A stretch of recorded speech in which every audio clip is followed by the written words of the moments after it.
Brené Brown, in her book Atlas of the Heart, defines disappointment as unmet expectations. The more significant the expectation, the more significant the disappointment.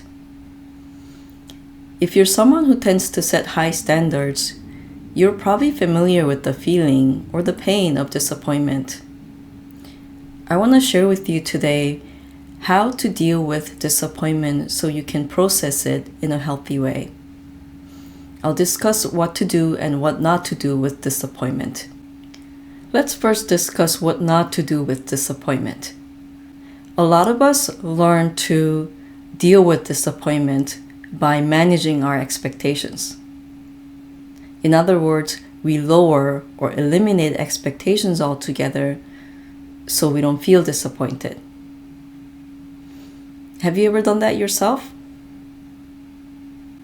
While this works, there is a problem with this. And as Brené Brown puts it, some people choose to live disappointed rather than risk feeling disappointed. What do you think about that? Do you sometimes live disappointed, deciding that you're not going to get it, so you might not as well want it? In this way of life, as I've done this myself, it hurts too. While you don't experience deep feelings of disappointment because you don't have significant expectations, you don't experience significant disappointment. But at the same time, there's a constant tone of disappointment in your life. Consciously or subconsciously, you see something you want and you decide that I'm never going to get it anyway, so I might not as well want it. And that's a disappointment too. And you may not even notice it consciously because it's low-level disappointment, but it is disappointment, and it might be constant if you're used to doing that. So the result from that is other feelings, other painful feelings of unhappiness, unfulfillment, and in some cases, depression. There's a better, healthier way to deal with disappointment than managing expectations. First, recognize that a lot of our disappointment come from not clearly defining and expressing our expectations. So for example, last night, I wanted to make fresh salsa and eat it with nachos. So I asked my husband to pick up some jalapenos. And when I started to chop the vegetables, and I didn't see the jalapeno that I asked for, so I asked my husband, hey, where's the jalapeno? And he points to a jar of jalapenos. And I am thinking, that's not what I asked for. I wanted fresh jalapenos. I don't want pickled jalapenos in my salsa. So I decided not to make fresh salsa. We just had to open a jar of pre-made salsa. And I felt disappointed. The point here is that if I had expressed clearly, if I had communicated to him, hey, I want fresh jalapenos for fresh salsa, then he may have picked up the fresh jalapenos that I asked for. Then we would have enjoyed my fresh salsa.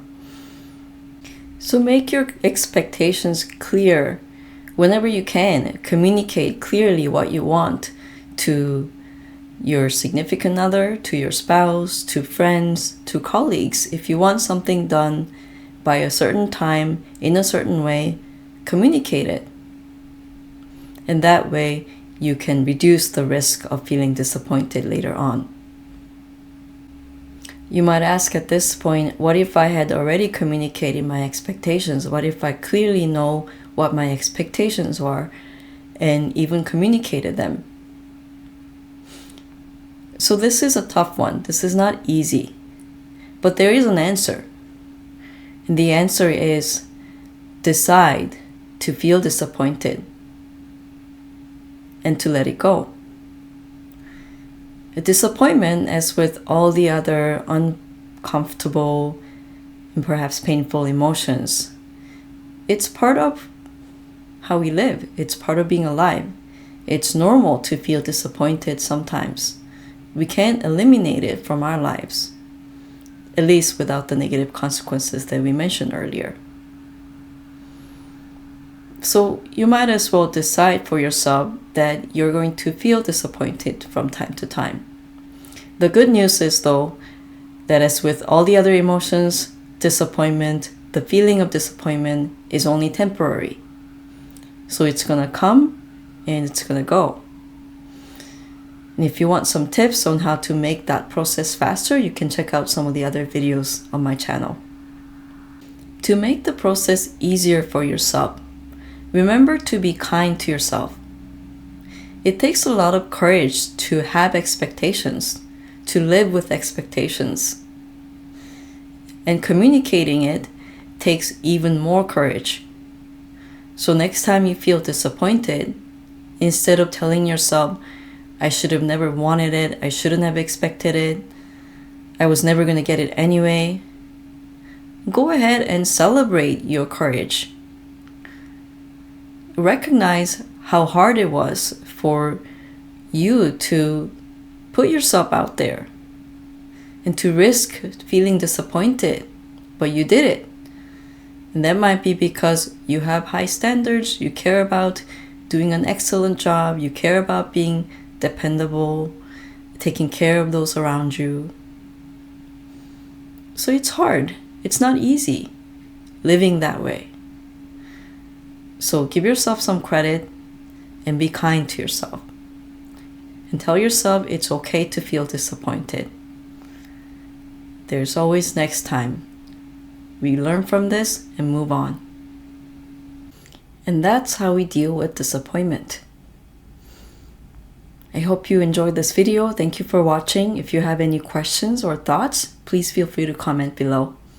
Bye for now.